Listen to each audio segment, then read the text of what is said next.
Blessings, blessings, blessings. Welcome, my listener, to this amazing channel.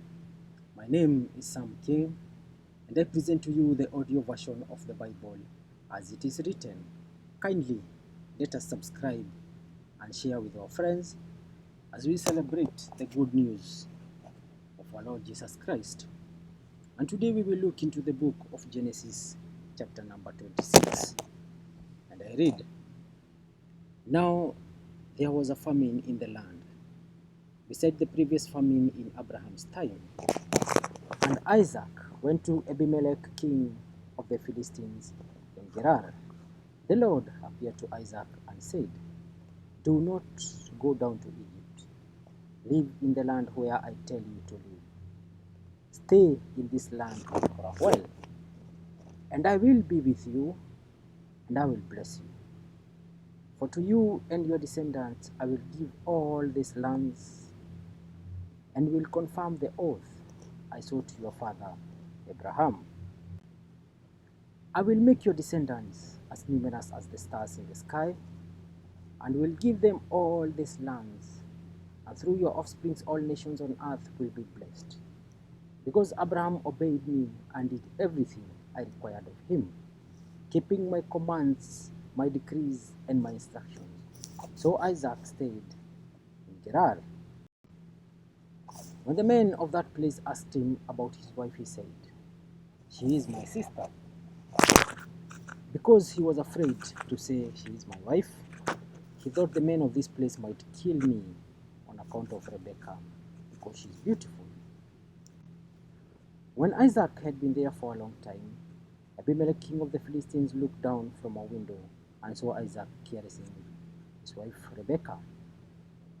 So Abimelech summoned Isaac and said, She is really your wife. Why did you say she is my sister? Isaac answered him, Because I thought I might lose my life on account of her. Then Abimelech said, What is this you have done to us? One of the men might well have slept with your wife, and you would have brought guilt upon us. So Abimelech gave orders to all the people.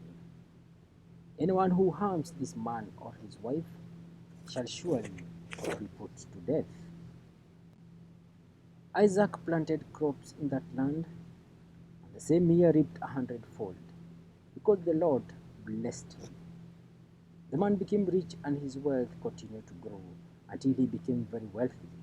He had so many flocks and herds and servants that the Philistines envied him. So all the wells that his father's servants had dug in the time of his father Abraham, the Philistines stopped up, filling them with earth. Then Abimelech said to Isaac, Move away from us. You have become too powerful for us.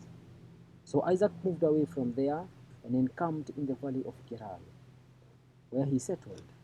Isaac reopened the wells that had been dug in the time of his father Abraham, which the Philistines had stopped up after Abraham died, and he gave them the same names his father had given them.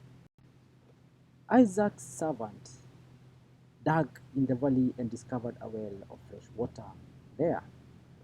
But the herders of Gerar quarreled with those of Isaac and said, The water is ours. So he named the well Esek, because they disputed with him. Then they dug another well, but they quarreled over that one also. So he named it Sitna. He moved on from there and dug another well, and no one quarreled over it. He named it Rehoboth, saying, Now the Lord has given us room, and we will flourish in the land. From there he went up to Beersheba. That night the Lord appeared to him and said, I am the God of your father Abraham. Do not be afraid, for I am with you. I will bless you, and will increase the number of your descendants for the sake of my servant Abraham. Isaac built an altar there and called on the name of the Lord. There he pitched his tent, and there his servants dug a well. Meanwhile, Abimelech had come to him from Gerar with Ahuzaz, his personal advisor, and Phicol, the commander of his forces.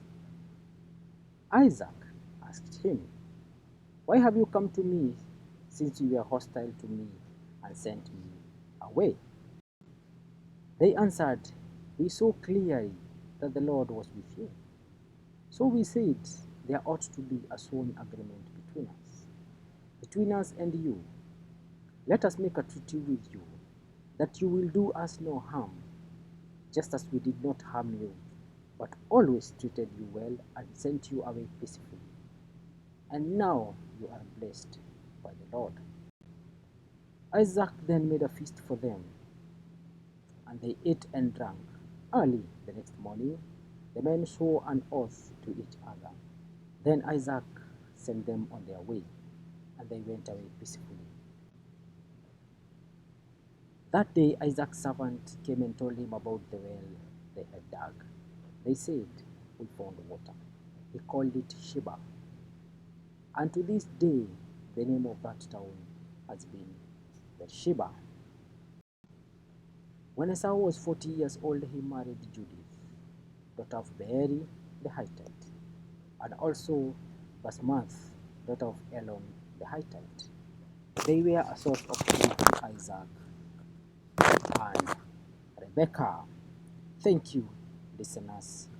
That marks the end of today's presentation of the audio version of the Bible. Remember to subscribe to this channel. And as I leave, I sign out in style. Peace.